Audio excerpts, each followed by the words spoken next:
All right. Hello, everybody, again. I hope everybody's doing well today. We're going to read chapter 13. Now, in chapter 13, it's a very long chapter. So what we're going to do is we're going to read about half of it. And then there's a three-star pause, which has a scene setting from early day to later in the evening. So we'll read to there today. And then tomorrow we'll read the second half of the chapter, and I'll post the questions tomorrow with everybody else. So today we're going to just read. However, it is a very long chapter, so I'm just giving you a heads up about that. So let's get started.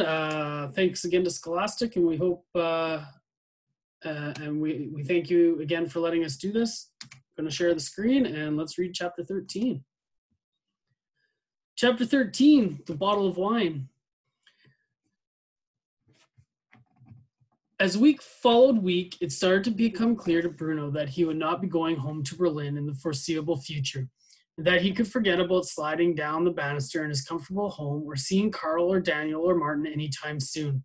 However, with each day that passed, he began to get used to being out with and stopped feeling quite so unhappy about his new life. After all, it wasn't as if he had nobody to talk to anymore. Every afternoon when classes were finished, Bruno took the long walk along the fence and sat and talked with his new friend Schmel until it was time to come home, and that had started to make up for all the times he had missed Berlin. One afternoon, he was filling his pockets with some bread and cheese from the kitchen fridge to take with him. Maria came in and stopped when she saw what he was doing. "Hello," said Bruno, trying to appear as casual as possible. "You gave me a fright. I didn't hear you coming." "You're not eating again, surely?" asked Maria with a smile. "You had lunch, didn't you? Are you still hungry?" "A little," said Bruno. "I'm going for a walk and thought I might get peckish on the way." Maria shrugged her shoulders and went over to the cooker, where she put a pan of water to boil. Laid out on the surface beside it, it was a pile of potatoes and carrots ready for peeling, when Pavel arrived later in the afternoon. Bruno was about to leave when the food caught his eye, and a question came into his mind that had been bothering him for some time. He hadn't been able to think of anyone to ask before, but this seemed like the perfect moment and the perfect person. "Maria," he said, "can I ask you a question?" The maid turned round and looked at him in surprise. "Of course, Master Bruno," she said. "And if I ask you this question, will you promise not to tell anyone that I asked it?" She narrowed her eyes suspiciously, but nodded. "All right," she said. "What is it you want to know?" "It's about Pavel," said Bruno. "You know him, don't you?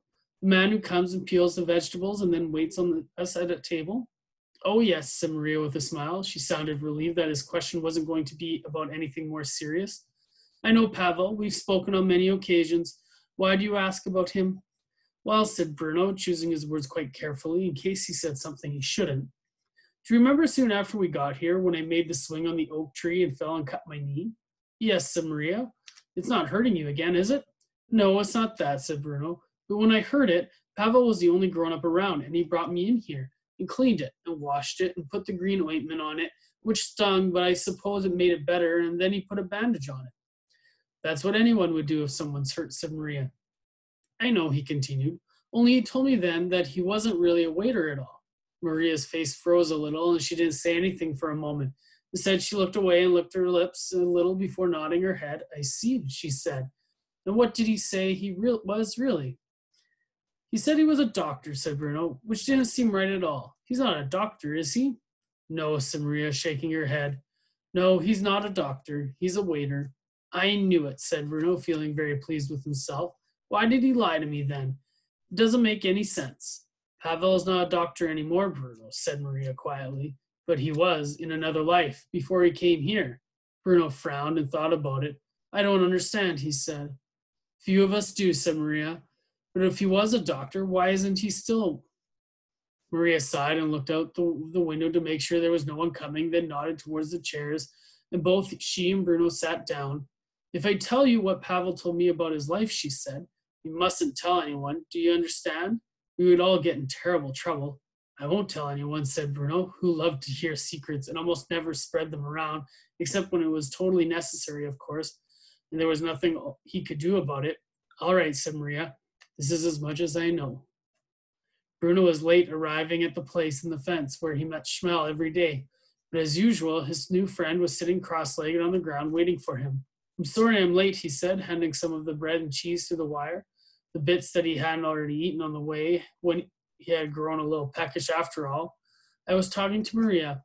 Who's Maria? Schmel, not looking up as he gobbled down the food hungrily. She's our maid, explained Bruno. She's very nice, although father says she's overpaid.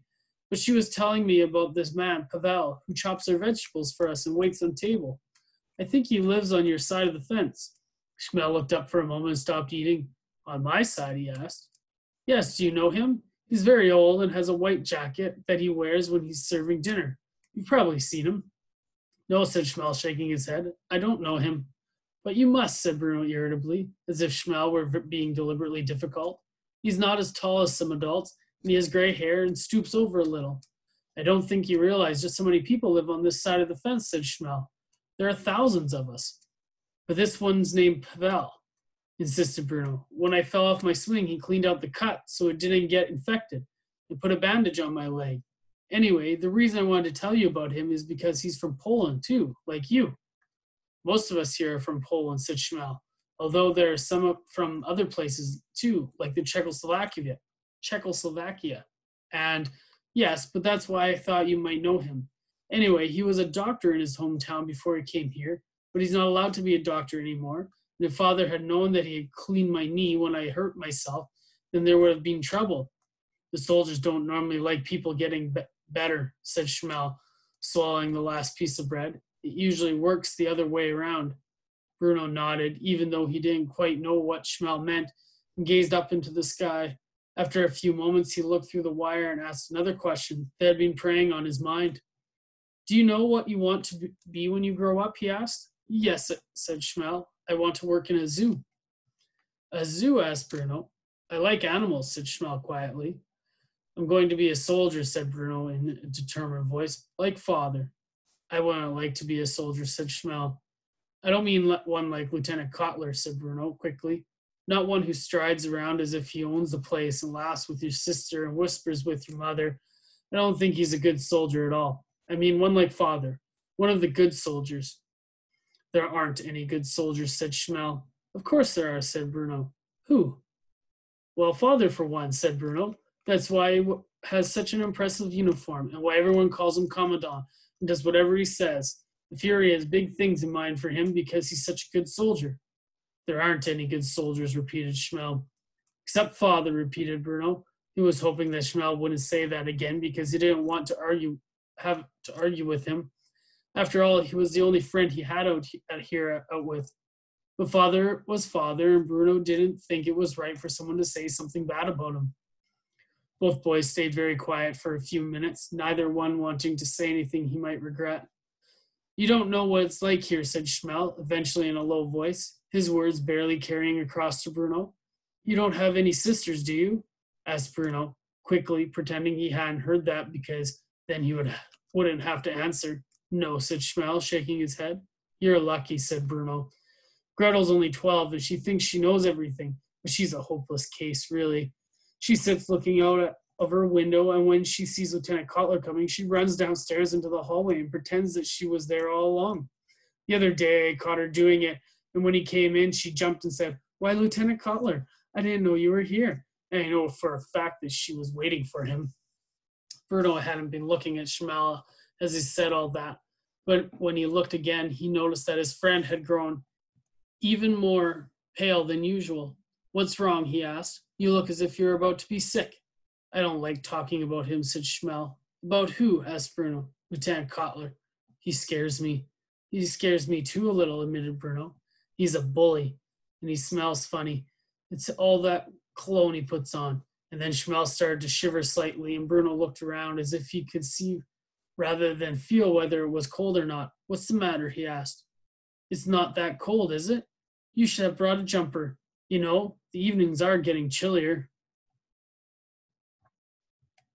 And that's where we're going to stop today. And we'll read the second half of this tomorrow, and you'll get the questions tomorrow. Hope everybody has a great day. I will see you tomorrow.